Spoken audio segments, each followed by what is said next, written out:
Hello, friends. Hello, friends. I'm so excited to be back, to be filming, to be doing all the good stuff. I've been recording interviews for the last couple of weeks, and the education I've been getting, the communication I've been learning to have, and then just learning about human beings has been fantastic. So, before I get into the episode and before I get into any of the stuff, let me welcome you. Welcome to the Artist Within podcast. My name is Adela Hittel. For those of you who know me by now, thank you so much for listening, for following, for supporting. For those of you who don't, please follow us, support us, like, subscribe, do all the good stuff that comes with this. That would be great. It helps me and helps Project Human. It helps the rest of us grow. And it also helps me share voices and stories of humans within our community and elsewhere that we potentially wouldn't be hearing because, well, we wouldn't think about these humans to have these conversations with. And my whole goal with the podcast is that we are talking through and processing through as it is happening, not when we succeed, not when it's all done, said and done, but now, because it's necessary to do it now. So with that being said, it is also suicide prevention and awareness month still. And for anyone who is struggling or needs any assistance in any shape or form, first and foremost, we're not medical professionals. I'm not a medical professional in any shape or form, but I do have and speak from lived experience and personal experience of living with complex PTSD, anxiety, depression, and many other things related to complex PTSD. So, with that being said, I want you to take a moment and recognize that you do have resources, like as I'm popping up on the screen right now for those of you who are watching on YouTube. Thank you for watching there. The 988 Lifeline we have right here on our screen right now for those of you who are watching now. 988lifeline.org. You can talk, text, chat with anyone. They also have ASO available for those who need it as well. This is a great resource for you to come on and take a look at and talk to somebody if you need to. Part of 988 mission is to make a safe space and available space for humans to communicate and share where they're at, but also be able to give you the resources you may need at this moment. So take a moment and take a look at that. For those of you, again, who are watching on our screen, it is on the screen right now. And for those of you who are listening, it's 988lifeline.org. It's an important organization, and it is an important cause, and it's an important resource that is available to you on a nationwide scale and also at a instant need basis. The other one I want to mention in resource that we have locally here in Jacksonville is called NAMI Jaxx. And NAMI Jaxx, bear with me for 1 second. Let me pull it up. Here we go. NAMI Jaxx is here in Jacksonville located. They are a chapter, part of a wider national chapter of the National Alliance on Mental Health and Illness. They have been around for over 30 years. They are an extremely important organization nationwide, but as well locally. So for those of you who are reaching or who are asking even me, hey Adela, what can I do? Where can I go? How can I get some help? They are a great resource. Again, I'm not in a position to, neither is Project Human at the moment, to be able to provide resources in a way that are instantaneous. However, we are a resource in advocating, educating, and informing you of resources that are there, and this is one of them. So you can get some educational resources from them. They have classes that are free to you. They have programs that you can go through. So if you need to, peer-to-peer courses, I've taken them. I have taken a couple courses there and talked to them. Also, the other thing I wanted to add on is that there is a NAMI Walks happening October 19th. For those of you who are interested in supporting mental health and celebrating the accomplishments of what we have done and how far we've come, they're going to be hosting that on Saturday, again, October 19th. And Project Human will be there. We are going to have our booth stationed there as our way to support them as well. And so we would love for you to come on board, register, donate, volunteer, sponsor, whatever way, shape or form you can help support that day or support the NAMI mission. Because again, they're a great resource and they're a great way for you yourself, if you need something instant, something fast. They do respond pretty fast. And it's local. Again, the great thing about this, that it's local, it's here, it's in Jacksonville. It's right downtown, and you are able to get yourself some resources and some help if you need it. So that is that part that I wanted to share, because I think it's important for you to know where you can get some help, but two, what's kind of happening in that state. There's a lot more that I want to share with you when it comes to mental health and when it comes to the things that are happening. And I'm putting that together in the best way that I can and that I'm understanding. And so I'll be sharing that with you as far as some legislative things that are happening, because I am part of a committee that is doing that. And also, for those of you who are available, I believe October 2nd or 4th, I'll add it and double check it. And I don't know where it went, but we will be hosting a discussion that will be available to you through our advocacy group. And I'll share that link and with some of our representatives about mental health.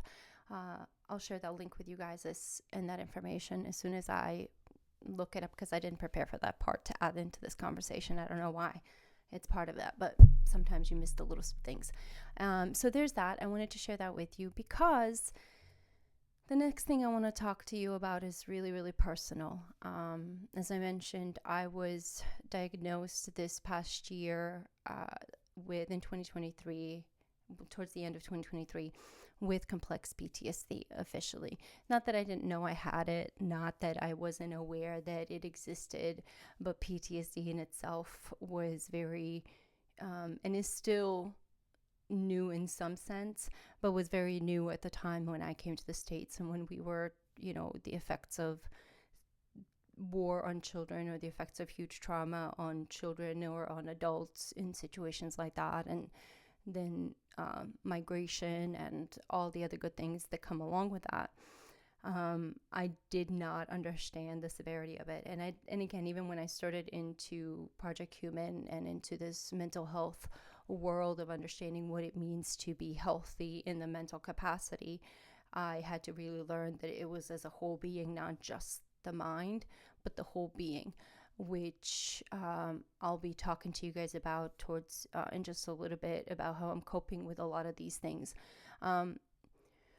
But a lot of the issues or problems or side effects, whatever you want to call them, triggers that come for me personally with complex PTSD is I have nightmares and dissociative realities. I don't necessarily understand where my space of being is and existence is. I tend to think that I am in a place and space where I know what I'm doing. I know where I'm going. I tend to think that I am capable of so much and of everything, and I'm not, right? And so that's been a huge shift and change. So yeah, I'm sorry, I just lost my train of thought because I was thinking about the day and the moment, and it hit me in a way that I didn't expect to just shut it down. But that's part of dissociation, right? So I struggled with dissociation a lot. I've struggled with it for so long. And the thing that I wanted to share with you guys today is something I wrote a little while ago. I wrote it when I was, it's not that one. Here we go. I wrote it in 2023. I was somewhere like March of 2023. And it was about the time that I was getting my diagnosis, because I think in April of 2023, I was like, hey, I'm finally figuring out what's going on. The doctors are coming back with all the information saying, hey, there's nothing long-term wrong with you, in a sense of like, we can find in your brain, in your nerves, even though we went through years, and then specifically like a good year of down the rabbit hole of everything. that was a huge relief for me, because at that moment I also was undiagnosed with fibromyalgia, undiagnosed with rheumatoid arthritis. I mean, reversed things in my body and things in my that I was told would prevent me from doing so many things, and that held me back in so many ways because I was afraid. I was so afraid of breaking a bone. I was so afraid of jumping a trampoline or doing a handstand or anything that would put my body in a stress or in a place that would debilitate me for the rest of my life. Like, I was so afraid of that.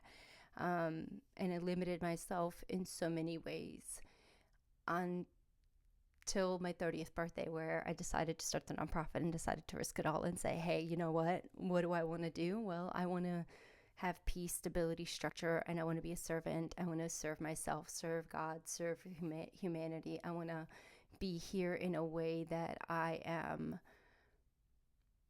present and conscious and understanding of myself today, not of the past or the future, but today. And in order to do that, I had to really do a lot of soul searching and a lot of facing myself. And one of the ways that I do that is through writing. I write a lot, but I also don't share a lot of the writing that I write because I don't know if I'm ready to even face my own writing, because it can become quite painful at times, even when I look at it, and to be there is very uncomfortable still for me, and that's something I really want to work through. Right, I'm somebody who faces. I gotta face it. I gotta fix it. I gotta solve the problem, and my problem is uncomfortableness and fear. Okay, well, that's a big problem. Let me solve it.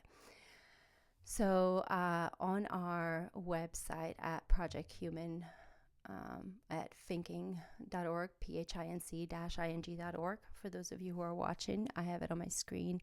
I have our freeform writing blog up right now, and I am one of the freeform writers. We've had a few in the past share their story, and if you're interested in writing and sharing your story, you can go onto our website and you can send us an email and send me a message about why you want to share your story, who you are, and how you think that your story can impact someone. Because one of the things we don't do is we don't go through and edit your story or your words unless you want us to make it sound better, or proper grammar, punctuation. We'll fix a few of those things, but at the end of the day, part of freeform writing is expressing yourself and expressing who you are without judgment, without structure, without a thought on the result of it, but expressing what is and just is in this moment. And I've learned to use that exercise as a way to truly be able to identify and process a lot of my words that I don't understand, or a lot of the confusion that happens between my realities. Because for most of my life, I have lived two realities, one that I created myself as a child, and then one that actually exists and is happening today. And those two things are really different a lot of times, and the way they feel are different too. And so I've had to really learn how to be here. And again, like I said, one of those ways is to write. So I wanted to take a minute and read this to you because, one, I think that I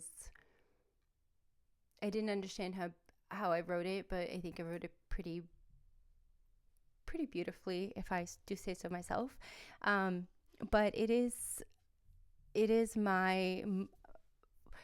a moment and a snapshot of my life in where my reality and my nightmares come together, and I can't differentiate them and I can't process them. And so over these last couple of months, my dreams have been becoming more and more real about everything in my life or my past, and it has been a little bit harder to dissociate or differentiate, or to even disconnect from what the dream has made me feel and put into or triggered, and what's happening in today. So I kind of wanted to share that with you. So this is my little essay called Nowhere is Safe, a personal perspective of living with complex PTSD. This was triggered for me by the situations happening in the world today, and the amount of carnage that is being produced by humanity in every aspect, in all shapes and forms, and in all sizes, and everywhere. And I have no power, no control to change it. I wish I could be almost, in a sense, Thanos to just stop that. But I can't, and I'm not. And who am I to even say that I should be judge, jury, executioner of anything? And so I have to trust and give to God that it is what God has willed where we are right now, but we are better than that, and I want it to be better than that. So I hope for better than that. I pray for better than that, and I ask for better than that, than what we are right now, because I don't know where to move or what to do with situations or what to say, because I'm still processing my own carnage, right? So let me read this to you, and you can kind of see where my perspective is when it comes to trauma in that way. It has become harder and harder to focus on my daily task. My wants have been reevaluated, and I am at a space where it doesn't matter, yet it matters more than ever. The load of emotion engulfing me is forcing me to retreat, not in fear, but at this seesaw point, teetering between living the horrors and marveling at the actual truth of human capabilities. Heavy is my heart with so much sadness and hopelessness for what is happening in the world. I know firsthand what the humans of war are experiencing. Since the actions of the world, my PTSD has been triggered, and I have spoken to a few humans who say the same thing, having experienced this level of atrocity and made it out. It feels hopeless, and that the world sucks. It is too late for so many humans. It was too late for so many of us. The memories do not seem real, and I cannot connect all the dots. The images I see on the news from across the world bring up moments in my dreams that are unclear. But the smells, noises, force me to understand where I am. Confusion and the need to clear a path out become the utmost priority. Then I wake up, look out the window to see and hear nothing. Walk into my son's room, see him sleeping peacefully. Walk downstairs, check all the windows and locks. I sit on the floor, let the rush of possibility of war, my true understanding of reality happen again. Nowhere is safe. I think of all the places that might be the safest to hide from a blast. The Harry Potter closet seems to be the best bet, but then getting trapped in the rubble, crushed under no way out. No, that isn't the best option, I repeat the mantra. Or, no, that is the best option, I repeat the mantra. Then I remember that it is used as a storage space, and I begin to panic that I won't have enough time to clear it out for all of us. I hear a loud noise again. Loud, like a whistle and a boom. Then I run upstairs, I grab my son, yell at my husband, try to run downstairs. Panic builds as blackness comes, and I shake and sob on the floor. I can't save them, I whisper. I let the panic attack and sobs run through, finally catching air as my dog nuzzles me, licking the tears, wetting my face with a different kind of wet, bringing me to reality. I sit up, catching my breath, wiping my tears. He curls up, feeling proud to have done his part, and I begin to breathe. I recognize that I am as safe as I can be, no matter where I am, because in truth, I am not safe anywhere. I cannot begin to trust anything or anyone. Attacks and fear are being created in humans who have nothing to do with the actual war. So who is the bad guy here then? The human attacking is the bad guy. Sharing this is hard because I have been told over and over it's not happening to you now, or you are safe. Move on with your life. Well, I have moved on very well and live it very well. I am now a child again, live in a woman's body, whose mother had to save her as a child in a war that is exactly as it's happening all over the world. The shelling, the massacres for 10 months of my life. That is the reality that has stayed and never will leave. It cannot leave nor be erased. The evidence is in the scars of the heart and soul and the earth that receive the dead. It is also hard to be outside of the bleakness that resides inside my mind at the moment. Nothing matters but the truth. I move off the floor, grab my pen, I inhale, I exhale. I drink a cup of water. I wash my face at the kitchen sink with cold water. I grab a piece of candy. My sugar level is low. Dizziness sets in and I get slightly upset I didn't pick up those boiled peanuts earlier for this moment. I knew I would need them later. I knew it. Shaking my head, I grab some more water. I treat Archie for his awesomeness. I walk outside and take a deep breath, accepting my reality at this moment. Taking the silence, peace, fresh cold air in with me as Archie moves past and sits by the stairs ready to return to bed. And I smile and I say a prayer of thank you, accept the blessings and decide to do better tomorrow. Regroup and refocus on this reality because I'm living it now. Currently, this reality is making me feel indifferent as it seems mundane, when in reality, it is the greatest action I can take. I walk upstairs, I hug my son, and feel him with all my existence so I can remember every imprint of him. I check the time, it says 3:08 a.m. I decide the next 2 hours will be all the great sleep I need to win tomorrow. Finally, I make it to bed, hug my husband, because the nightmares of losing him still linger too. And I stop that thought as I feel his warmth and our dog curl up to the rest. I take a deep breath in. I exhale it shakily with acceptance of my blessed reality, while closing my eyes and hoping for a dreamless night. This is my safety. This is my personal hell, my mind. Whew, I didn't realize that would be harder to read than I thought. Yeah. So, bear with me with a second as I gather my bearings. Ooh. Yeah, I didn't realize that would be as hard to read as it was. But that is my reality. It's hard because, again, the blessings I know of where I am and what's happening in my world now, and what I'm capable of, and what we're capable of, and how we move towards that, what we can do to get past that, right? I did not realize the amount of trauma that was held in that body of mine and in that space and in that mind, because I was so dissociated from it. Me reading that is still a way of me trying to connect the reality that it happened to me. Because this mind today that I have, that I built, it doesn't recognize that I lived through that. It doesn't recognize that me as a child has lived through that. It can't comprehend what I feel. It can't comprehend what I understand to be true. It can't process the level of deprivation that a human has to be able to cause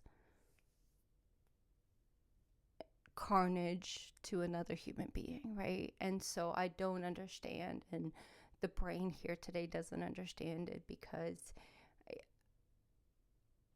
I can't understand it.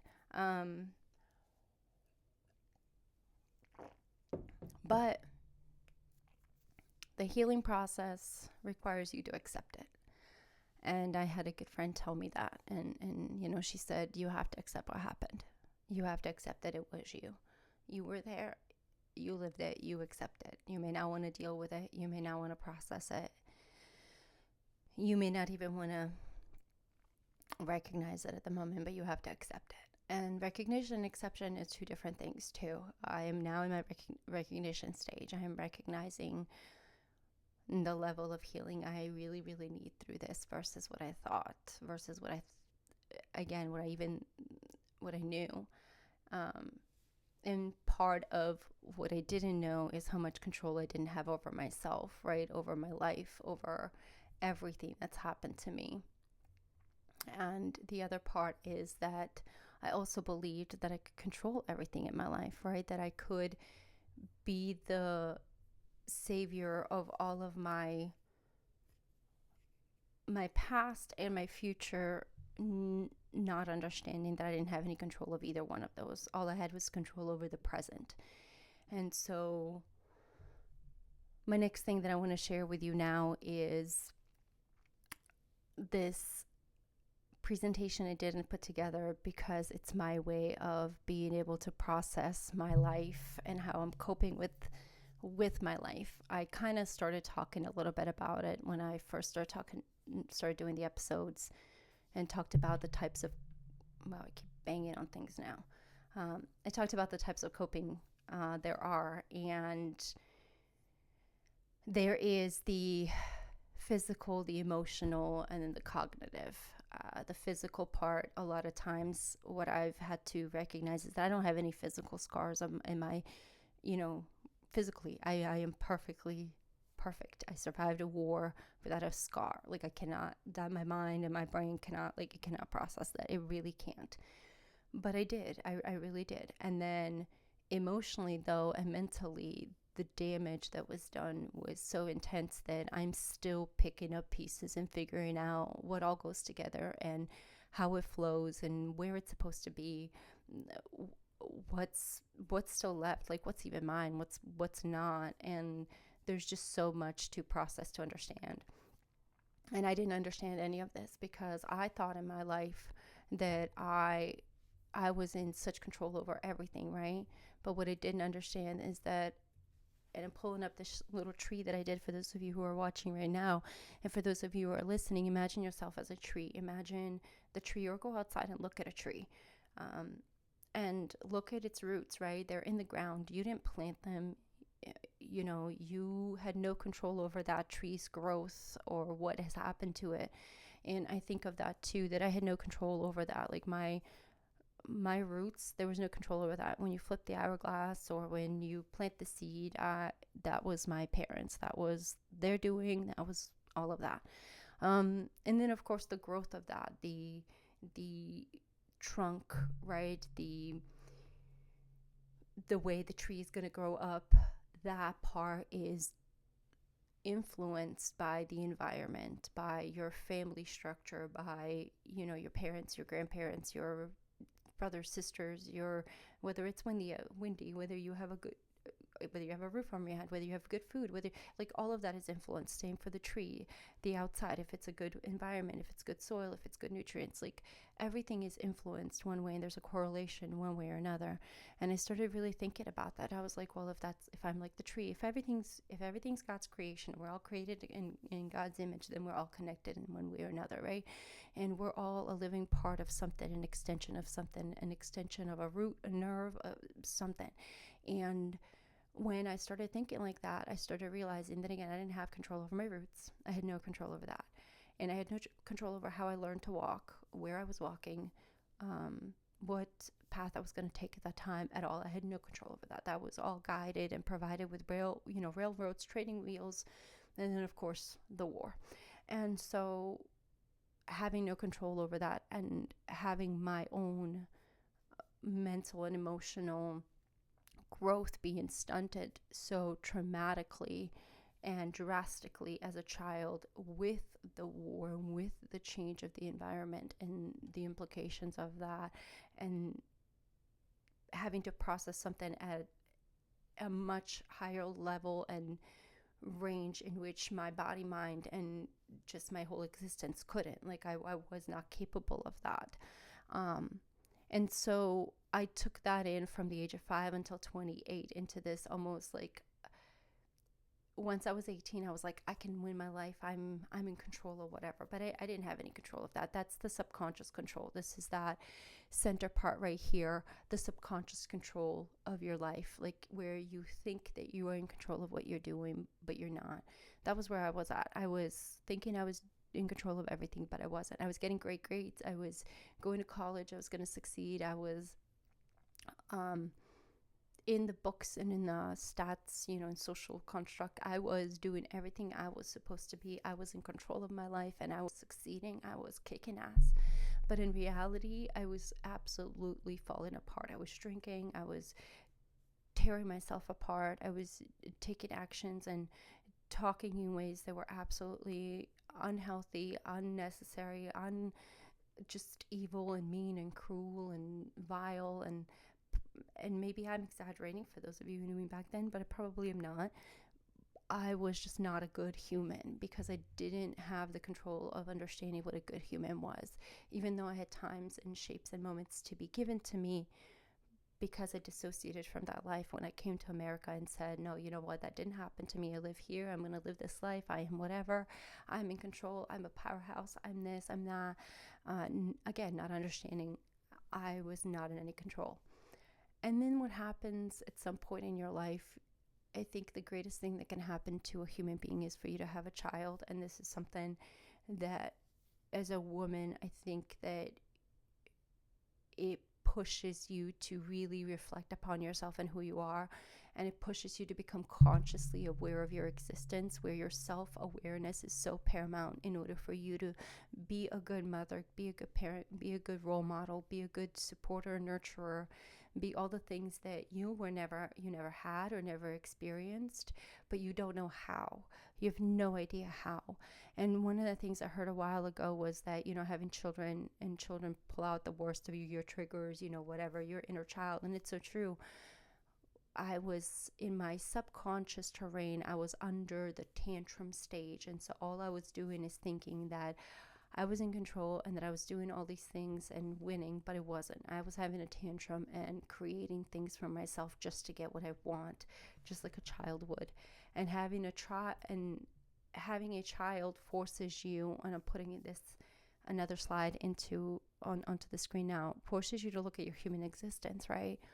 Forces you to recognize, and I'm going back into the roots, that in your human existence, in your no control stage of life, your roots, that's your birth, that's your family environment, your social construct, your belief, your faith. All of those are given to you and defined by somebody else's narrative, not your own. And as you grow up and you think you're learning to be an adult, really, you get a job, you go to college, you get an apartment, you get a house, you get into your relationship, you have a child, whatever, you start a family, you do all these great things. And then you recognize that you are not equipped to handle because you as your being are falling apart in your daily functioning. You can't manage your daily activities. You're starting to panic. You're starting to have anxiety attacks. You're starting to lose your consciousness, lose yourself. At least this is the process that was happening for me, you guys. This is my personal experience, and I keep using the word you because I speak in third person. It just makes it easier for me, like I'm talking to myself, and a lot of times I am talking to myself like, you need to do better, Adela. So it really is that. And you become aware of what you're not doing. And for me, I was not capable of being a good mother. And I remember a conscious moment of awareness where I was sitting in my old house. This is how much of depressive state I was in, and how much I allowed my creative control to take over my life, thinking I was in control, but it wasn't. It was my subconscious, my literal, terror-ridden subconscious, that I was going to die every single day, that I needed to live in darkness, that hiding away was the best thing, that if just that. I painted my walls, my house walls, with my little child, with my husband, with my family. I painted and made black and orange, such dark, intense colors in these rooms that sucked the life out of it. And I remember saying to myself, it's for, I'm artsy, and it's for Halloween, and yada, yada, yada. And it was none of that. It was an absolute depressive state. And I didn't know how to say it. I had no words, but my 40 inches, as you'll see here, your whole being was screaming at me to take ownership of what was happening, because I was subconsciously not. I was literally doing things, painting walls, manic episodes, staying up for days and thinking it was excitement, and I was just, I got energy. And what I was doing is depleting my cortisol levels to a point where, or pushing them in my adrenaline to a point where I was literally blowing my own, cap and my limit of it. And so to live on an everyday functional basis of just simpler and more consistent and calmer space was just impossible. I was so anxious ridden and so erratic, because my cortisol levels and adrenaline were so spiked. My body was in such a fight mode that I didn't understand anything. So until I could recognize that and become conscious of that, I couldn't do anything, right? And so that's when my body started to give out completely give out. I gave out I couldn't walk, I couldn't, and this is 2021, 2022, you guys. This isn't like, oh, like this is then. And it gave out. It was absolutely not, because it wasn't taking full ownership of my body. I was focused on the mind so much that the mind needed healing in so many ways. I'm going to do for the mind, that I didn't realize that it all started with the body, the temple, this temple that was created and given to you here. And so once I started looking at my body as a temple, they say, I've heard, and again, I'm not preaching to anyone or anything, I'm just speaking on what is and where it's at. They say God doesn't sin, and that he can't sin. He's clean of everything. And, his children we're born sinners, whatever. But we can enter him when we're clean, when we repent, when we, whatever, all those things that you guys say. My thing, I look at that, and the way I interpreted that and read that was that, well, my body is part of that. If it houses the Holy Spirit and the soul, and my soul is the Holy Spirit of that, then it needs to be cleansed, it needs to be washed, it needs to be prepared for, it needs to be taken care of, and it needs to be stretched, it needs to be moved, it needs to be loved, it needs, just like a home would be. And I remember my tree, my relation to the home, it's the same thing. I started looking at my home that way, and my home from the inside, I started cleaning up. I started taking ownership of that, and I became accountable for my decisions. I became responsible for my stuff, and I started really taking control of my own being. Now, how did I do that too? When I talk about freeform writing and writing, I'm talking about writing. I have lists upon lists upon lists upon lists. I track myself. No one needs to track me. I don't need to go to the doctor and tell them this, or I don't need anybody to evaluate me and tell me. I know myself, because I can look back on my notes. I can look back at my moments and say, this is what's happening. This is what happened, because I tracked myself, because I did the things I needed to do. And one of the ways that I did that, and the ways that we get to do that, is by asking ourselves a question. Where's your focus directed at? Like, where are you at right now? And my focus was, when I started with Project Human, my focus was directed on the world. And I have another slide I pulled up here, you guys. For those of you who are, again, watching on our channel, thank you. And for those of you who are listening, I will be sharing this with you guys shortly and sending you guys through this in our email. So if you're not signed up on our email list. But part of this is asking yourself and examining where your focus is at and directed. Mine was directed at the world. I wanted to be accepted by the world and validated by the world while I was battling my inner faith and where I was at. At the same time, I was searching for a home and trying to find information and navigate where everything was going on. And when by my focus on the world, I went in and deep dived and dug into my history, of course, as much as I could, because I got to learn about this human. I got to learn about what happened to her. And what her story is. Again, it didn't happen to me, it happened to her, even though the her is me and I am her, and it's all thing. This is why they say they would commit me. But I can't live my life if I don't dissociate from that past and understand that that reality is a reality that did happen, but it did not happen to me. And I want to understand it. I want to share her story. I want to be a part of it through the journey of observing it. But I don't think I will ever understand it as I should understand it, right? Or as most people understand it who suffer through that. So again, I was in my world, and one of my world travels, or one of my world journeys of focusing on pleasing everyone, pleasing you guys, pleasing the listeners, pleasing my followers, pleasing everybody. I was like, well, I need to find out my story ASAP. I need to go down this path and do it. And so I went outside in the world, and I found my captors. And one of the things that it hit me when I found them was that I should have been angry. I should have been so many feelings. Like, I really should have been. And I tried so hard, you guys. I really, believe me, I tried so hard, because it is well deserved to be angry. However, the only thing that kept coming to me was redemption, redemption, redemption. What I was searching for my whole life from everyone was redemption of my soul, redemption of a story that's attached to me, or redemption of my tragedy, redemption of a history that I don't know, to redeem a child that was part of something so terrible that didn't understand it, to redeem a human who was growing through and understanding and processing and experiencing this life, that she had no idea what she was doing and to find her soul and her humanity.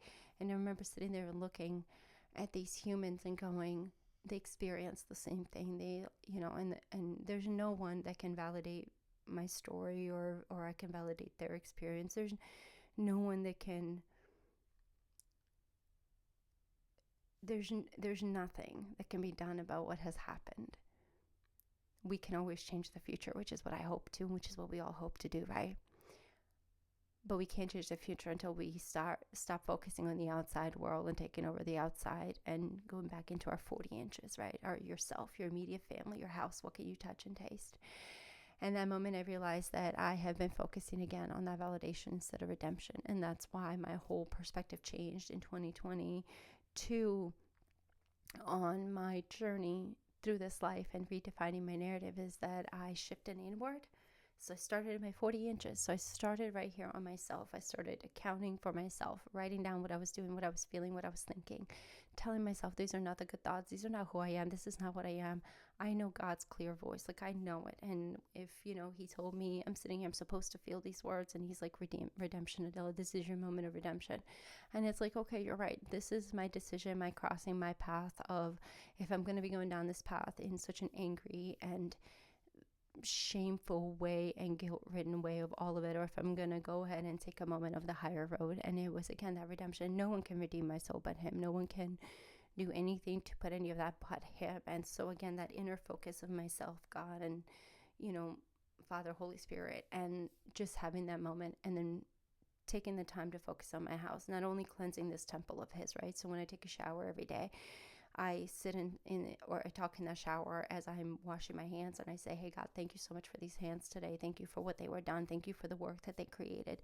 Thank you for these, for these feet that carried me for the day and carried the weight, because the feet carry the weight of everything, every decision you make, and every action you take, and the soul carries the decisions you make, right? And so for me, I cleanse the body, cleanse the temple from head to toe from within, and I say my prayer, and I ask for my forgiveness, and I ask for guidance and grace, and then I come out, and then I do the same thing to my physical home. I cleanse it. I thank him for it. I thank for providing me the roof over my head, for the ability to provide a meal for my family, for the ability to tuck my son in, to take my dogs on the walk, for the ability to see here and create this podcast, because I have the ability to do that. And with that, I know what full control of my life means. And that's that 40 inches. That is what I can touch and taste and smell and be in, and what I can be present in. That's it. Everything else outside of that, I cannot control. And that is my 6 feet, the world. If COVID taught me anything, it's that I have to create that space and that boundary of my existence between my 40 inches and the 6 feet. And those 6 feet have to add so much value to my life, because if they don't, and they are a negative force, and that 6 feet includes this podcast, includes my nonprofit work, includes creative work, includes anything outside of my door that I have to walk, drive to, be a part of, any other human, my extended family, all of that is my 6 feet. And if that 6 feet is completely draining me constantly, and if that 6 feet is not providing me also value and fuel to my soul and happiness and joy, then I get to reevaluate it and say I don't need it anymore. And then the world is just the world I don't even have to worry about, because it's so far out of my reach, so far out of my scale, so far out of my scope of being able to have any kind of impact on it, any kind of say on it, that I'm like, you know what, I'm done with that. And when I tell you, and again, this diagram that I have on here, this little thing, take a snapshot of it yourself. You can, it's in there. This green part here is where we're all living right now. This orange part is where we need to be. We need to be focused on that. We need to be coming back into connecting ourselves. And again, if we don't, we're looking at the world and we're going, oh my God, the world is supposed to answer for all of my actions. The world is supposed to do everything for me. And the world is not supposed to do anything for you, because the world is not your mother or your father. It's not anything for you but yourself. You are required to take care of yourself. You are required to be in control of who you are. You are required to be there. And part of understanding how to do that is actually facing yourself, right? Recognizing that you're not doing a good job, to be accountable for your sleep, for your nutrition, for your actions, your activity, or your home, or your family, or the things that bring you joy and fuel you. Or take account and write your accomplishments down, that you are doing those things, and then give yourself grace that, like, holy crap, I deserve a day off. Because it goes both ways.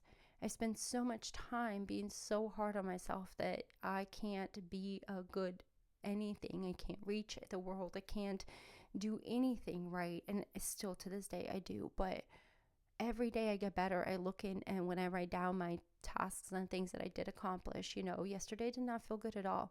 Yesterday was a day that I could not consciously understand reality, and I was so confused, dazed. I was in pain. I was not a good day at all. And when I realized why and what happened, I was like, oh, I'll prepare better next time. Today I woke up just fine. But through that time, through yesterday, I was still able to accomplish getting my family food, was able to prepare laundry for them for the week, to do what they need to do to be ready for school. I was able to take care of a few things and rest, right? Rest because it was needed. And those are the things that we don't value. And when we recognize that we're not being good at that, we're not being accountable for that, we get to control. You have control over that. You get to change that, and then you get to change the reality of your life. I promise you, the outcome starts within you. It starts with how you work your way. And again, for me, this has been a process of really learning. I have never been a finisher. I've never finished anything in my life. Like when I tell you I have run away from everything in my life, no matter how much everybody else will look at me and say, Adela, you're so great. You're doing all these things. You're up there. I've never finished anything in my life. Until I started Project Human, until I started working on myself. And I'll never finish working on myself, because I have become obsessed with learning about how to navigate my thinking and how my process works, because I think it's so fun and it's so unique, and because I have a different perspective on the world because of my background. But at the same time, because of my background and because of the way I am in the dissociation, and because I can live in two worlds almost at the same time, I'm really learning how to function in reality. And that's hard, because my reality was just completely ooh la la, rainbows and butterflies, and not in logic. And the more I learn about myself, the more I learn about how much logical I am. I love my creative world. I am so creative. I love creating, but through logic do I love creating, through efficiency and through proper structure, right? Rules and laws and order and hierarchies, and these levels of certain layers that go into this thinking process. I love that. I just think it's absolutely fascinating, and how we as humans can do that, and how we as humans can write it and then from writing put it into a concept, and then from a concept put it into reality, and from reality put it into it's so fascinating to me, and to know that I think that way, but I think that way in different ways, and and again, I believe we all do think that way. We just don't know how to process it. So I would not have learned any of this, my point being, if I had not gone to focus back on my 40 inches. If I did not decide that I was going to be consciously aware of every decision and in control of every action. And as that tree in the beginning I showed you, your roots, right, they grow up. Your tree's growing up, and there's leaves, and they change, and your feelings change with seasons and with where you are. So a lot of things up here are changing constantly. But with that change, there's just so much beauty and so much you can control. Maybe you don't need to lose as many leaves in the process of your change. Maybe you don't have to, and I would associate that with my anxiety. And when, change happens, that I will lose a lot of hair, and my hair is my leaves. And so maybe I don't have to be so anxious and so stressed in the midst of change, so that I don't shed so much hair, and I don't, or whatever your thing is. But I love that I think that way. And I think in such a metaphorical way constantly. And that's the reality. Like, to me, that's the bridge between reality and creation, and the impossible and imagination and feeling and connection and energy, and how we can really, again, look at a tree and feel so connected to it and understand from roots that the where they could have come from and what that tree could have gone into, and to see its root, and or see the trunk, and maybe the trunk is really thick and really strong and resilient, or it's really thin but it's grown so strong. And it's like, so you have so many wonders, and I think humans are shaped that way too, and the way we grow. So anyway, that is the way I look at life now, my perspective, in the way I change it, because I've decided, right, that I'm worth the time and the effort to create, and to acknowledge that my focus needs to be directed at me. It needs to be, well, first and foremost, it needs to be directed to God and be thanked to God every single day. But it needs to be directed at me, because in this reality, and the one I can control, it is I who have the power to control that, by given to me by God, to be able to control my actions, my thoughts, my emotions, to a certain extent and level. And when I cannot, and when I need to process and need to be taught a lesson, I get to take a moment to really have a conversation and process it, so that I can try better again. And I think for me, redeeming yourself every single day is just doing better every single day, and working really hard to be a better human being, educating yourself, educating others on, again, what it means to be compassionate, what it means to be understanding, but also understanding that you are no judge, jury, executioner. You have no control over anything in this world other than your 40 inches. And your 40 inches also, when you look at a bigger scale of things, for me, also includes my community, right? My 40 inches has to be a community. You guys are community now. Now I'm extending that a little bit. So I have to be conscious how I'm impacting you, and what I'm gonna do, because I'm letting you into my 40 inches a little bit. And so the 6 feet is now bridged with a small little bridge of us being able to have a conversation, of opening the door and the window and going, hey guys, how's it going? And you're, hey, doing good, doing good. So the idea that our minds have this way of formulating and connecting things and assimilating realities and feelings is so amazing, that can, again, transmit into reality by your own hand, by your own feet, by your own action, is so powerful.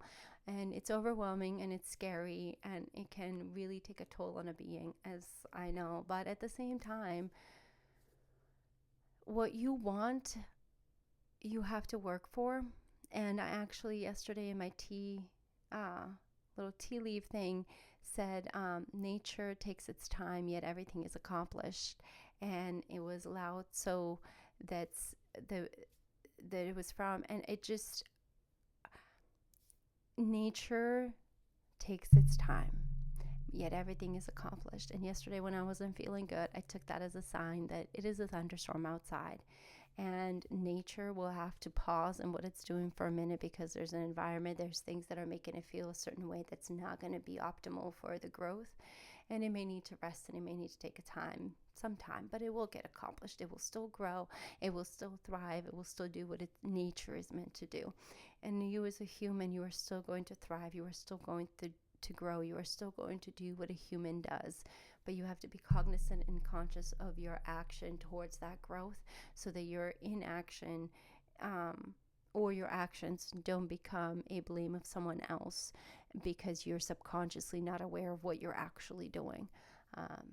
Encourage yourself to be consciously aware of your feet, your hands, your mind, your control, your body, first and physically foremost here, so that you are able to then control the rest of it. Anywho, that's for this episode. That's what I wanted to talk to you guys about today, and I wanted to really share that a little bit more in depth on how I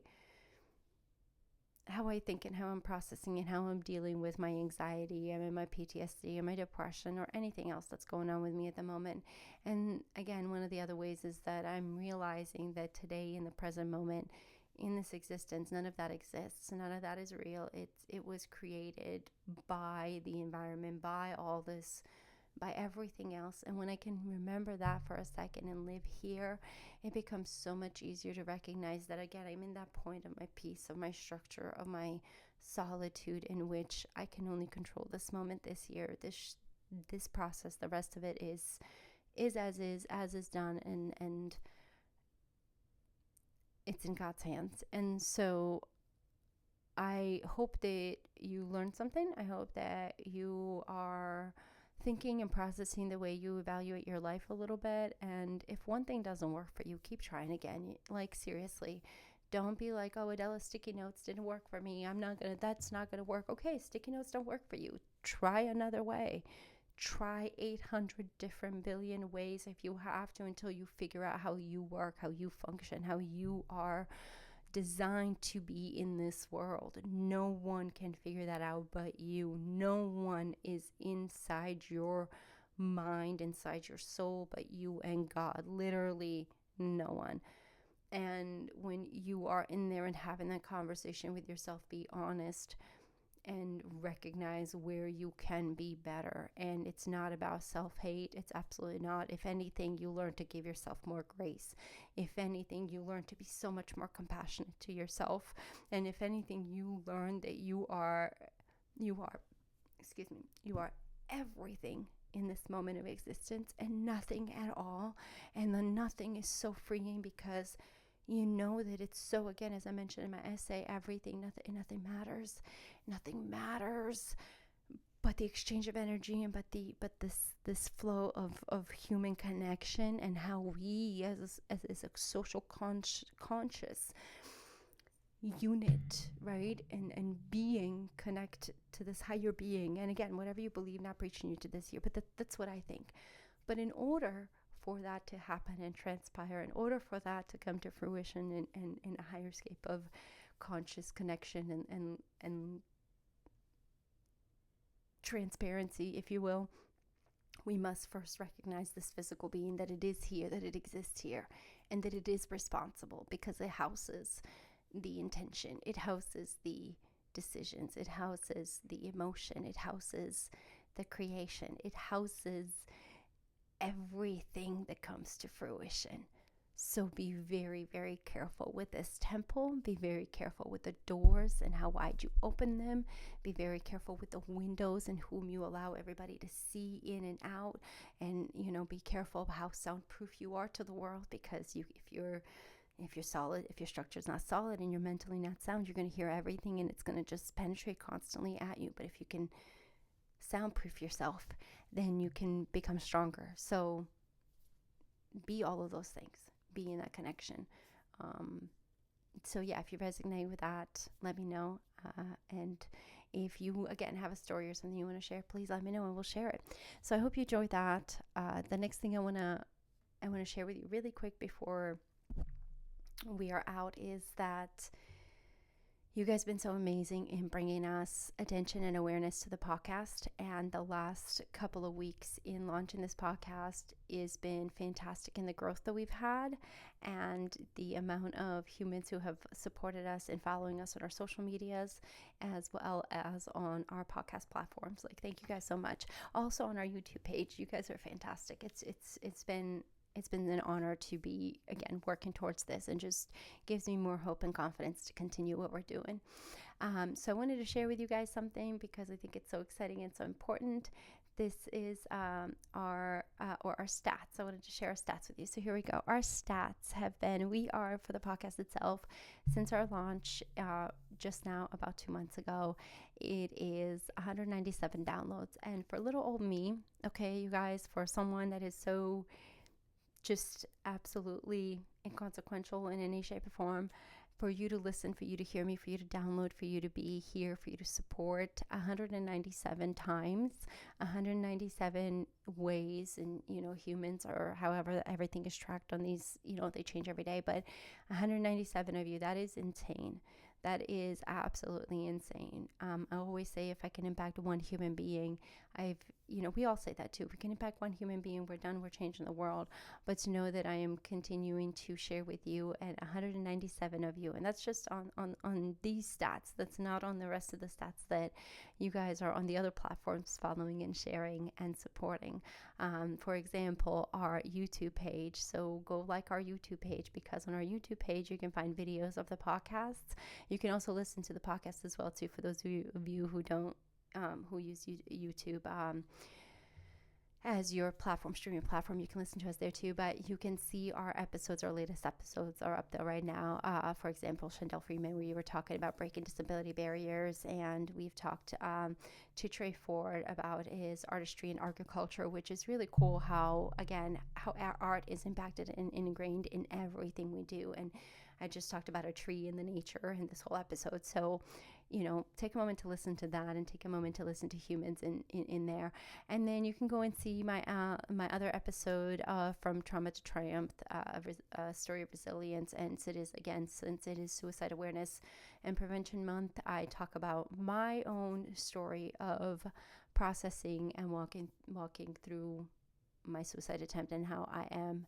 I'm not saying that I don't have thoughts in ways that I don't like anymore, but I do understand when they come through now, that I get to stop them for a second and say, what's really going on here, versus making them become a priority and having them take over the world and run with everything. And so I think that's a great way, after even listening to my own podcast back again, understanding how far I've come in being able to process those situations and those moments, because it's a never-ending story. It's never going to go away that way. Those moments, those thoughts are forever going to be there, but how can I control them, and how can I do that? So take a listen, follow, and again, you can listen to so many more humans that I've done interviews with, and I love talking to humans and sharing conversations, sharing stories with them. So follow us, subscribe to our YouTube channel, please. We would love to get more subscribers. That would be great, because it helps us grow and helps us share our message and share stories of other humans. And we're so close to 200. Okay, 3 more. Let's get them. I think we will with this episode. So yay. So thank you guys for reaching that. I appreciate it. And yeah, there's that. So here's where you guys can follow us. For those of you who are watching on YouTube, again, you can follow us on Apple Podcasts, Spotify, Amazon, Podcast Index, Overcast, YouTube, iHeartRadio, Castro, Castbox, Good Pods, Pod Friends, True Friends. Oh my goodness, all the ways you can find us on all of those platforms, streaming platforms.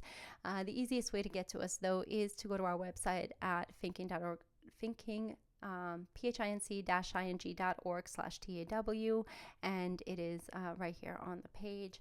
So go check us out, and you can also just go to our link and click and follow that, and all the links will lead you to our website underneath any of the episodes, any of that, and follow and share again, and subscribe and like, and do all the good things. And if you're enjoying this podcast and you're enjoying what I'm doing so far this season, and you also want to give me feedback, please do so. I'm all for that and down. Every day I'm working to get better. Every day I'm learning how to do all of the process of producing a podcast and staying true to who I am and what we're doing. And again, I have to thank Project Human as a nonprofit organization for its mission to advocate, educate, and inform humans on their own individual rights and their own existence and their own self-worth, and to bridge gaps where they need to be bridged, just within the community and within ourselves primarily, because once we do that, we can make a domino effect on impacting the world. But it starts with us. It starts with you in the home, right where you are, with yourself, with your family, and that's our whole mission. Same as this podcast, that you are the artist within of your reality. So thank you again for following, liking, supporting, and all the good things. Share this and reach out to us. And until next time, my friends, thank you.